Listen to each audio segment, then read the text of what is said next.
وصفتي لهذا اليوم هي السمك. راح أحضر أطيب تتبيلة للسمك المشوي بالفرن. الخطوة الأولى راح أجهز صينية الفرن، غلفتها بورق الألمنيوم وبعدها بورق الزبدة. عندي هنا السمكة راح أضيف لها الملح وبعدها راح أدخلها للفرن على درجة حرارة 200، النار تكون من الأسفل فقط. الخطوة اللي بعدها هنا بديت أحضر التتبيلة. ضفت الطماطة والثوم و3/4 الكوب من دبس الرمان. أما بالنسبة للكاتشب فراح أضيف نصف كوب. أنا بهذه الوصفة ما راح أستخدم عصير الليمون، راح أستخدم ملح الليمون اللي هو اللامندوزي. ضفت ملعقة كبيرة ونصف ملعقة كبيرة من الفلفل الأحمر الحار وملعقة كبيرة من الملح. عندي هنا ملاحظة بنات بالنسبة للتتبيلة اللي أنا حضرتها، تسوون حسب كمية السمك اللي تستخدمونها.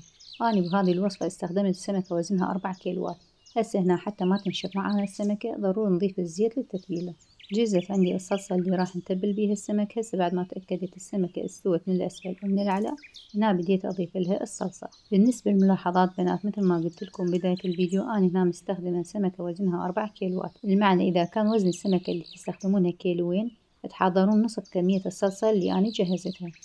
أما بالنسبة للكاتشب إذا ما كان متوفر عندكم، أكيد طبعا تقدرون تستبدلونه بالمعجون، تضيفون ملعقة كبيرة من معجون الطماطة. أما بخصوص بودرة الفلفل الأحمر الحار، إذا ما كان متوفر عندكم أو ما حبيتوا السمكة تكون حارة، أكيد طبعا تقدرون تستغنون عنه وتستبدلونه بالبابريكا الباردة. هسه هنا راح أدخل السمكة للفرن وأشغل الفرن من الأسفل ومن الأعلى. هسه بعد مرور 4 أو 5 دقائق راح أطلع السمكة من الفرن وأضيف لها الصلصة وأرجعها مرة ثانية للفرن. وهذه الخطوة جدا ضروري بنات تسوونها حتى تحصلون على طعم أطيب. جهزت وصفتنا لهذا اليوم، تتقدم مع الرز الأبيض أو تأكلونها مع السلطة، وألف عافية عليكم.